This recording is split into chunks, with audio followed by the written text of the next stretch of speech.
ಶಿವಮೊಗ್ಗ ವಲಯದ ಅಂತರ್ಜಿಲ್ಲಾ ಕ್ರಿಕೆಟ್ ಪಂದ್ಯಾವಳಿಯನ್ನ ಆಯೋಜಿಸಲು 16 ವರ್ಷದೊಳಗಿನ ಕ್ರಿಕೆಟ್ ಕ್ರೀಡಾಪಟುಗಳನ್ನು ಆಯ್ಕೆ ಮಾಡಲಾಗಿದೆ ಎಂದು ಹಾಸನ ಜಿಲ್ಲಾ ಕ್ರಿಕೆಟ್ ಸಂಚಾಲಕ ರಕೀಬ್ ತಿಳಿಸಿದರು. ಹಾಸನ ನಗರದ ಸರ್ಕಾರಿ ಕಲಾ ಕಾಲೇಜು ಆವರಣದಲ್ಲಿ ಶಿವಮೊಗ್ಗ ವಲಯದ ತಂಡ ಆಯೋಜಿಸಿದ್ದ 16 ವರ್ಷದೊಳಗಿನ ಕ್ರಿಕೆಟ್ ಪ್ರತಿನಿಧಿಗಳ ಆಯ್ಕೆ ಕಾರ್ಯಕ್ರಮದಲ್ಲಿ ಪಾಲ್ಗೊಂಡು ಮಾತನಾಡಿದರು.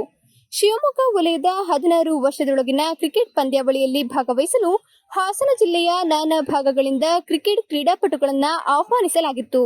ಸುಮಾರು 60 ಜನ ಕ್ರಿಕೆಟ್ ಕ್ರೀಡಾಪಟುಗಳು ಬಂದಿದ್ದು, ಅದರಲ್ಲಿ 30 ಜನ ಆಯ್ಕೆಯಾಗಿದ್ದಾರೆ. 30 ಜನರ ಪ್ರತಿನಿಧಿಗಳಲ್ಲಿ 2 ಗುಂಪುಗಳಾಗಿ ವಿಂಗಡಣೆ ಮಾಡಿ ಇದರಲ್ಲಿ ಅತ್ಯುತ್ತಮವಾಗಿ ಆಟ ಆಡುವ 15 ಜನ ಕ್ರಿಕೆಟ್ ಕ್ರೀಡಾಪಟುಗಳನ್ನು ಆಯ್ಕೆ ಮಾಡಿ ಶಿವಮೊಗ್ಗ ವಲಯಕ್ಕೆ ಸೆಪ್ಟೆಂಬರ್ 9ರಂದು ಕಳುಹಿಸಿಕೊಡಲಾಗುತ್ತದೆ ಎಂದು ಹೇಳಿದರು.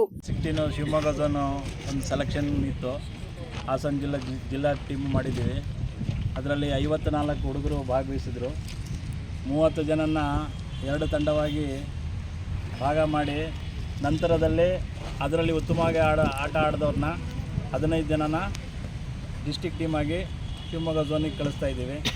ಇವತ್ತು ಈ ಸೆಲೆಕ್ಷನ್ನಲ್ಲಿ ಅರ್ಜುನ್ ಮತ್ತು ರಾಜೇಶ್ ಅವರು ಹಾಗೂ ಸಕಲೇಶ್ಪುರ ಶ್ರೀಕಾಂತ್ ಅವರು ಉತ್ತಮವಾಗಿ ಕಾರ್ಯನಿರ್ವಹಿಸಿ ಈ ಹುಡುಗರಿಗೆಲ್ಲ ಒಂದು ಭವಿಷ್ಯ ಬರಲಿ ಅಂತ ನಾನು ಹಾರೈಸ್ತೇನೆ. ಇದೇ ಸಂದರ್ಭದಲ್ಲಿ ಆಯ್ಕೆದಾರರಾದ ಮೈಸೂರಿನ ಅರ್ಜುನ್, ರಾಜೇಶ್, ಕ್ರಿಕೆಟ್ ಕೋಚ್ಗಳಾದ ನಟೇಶ್, ಅಕ್ಷಯ್ ಮತ್ತಿತರರು ಹಾಜರಿದ್ದರು.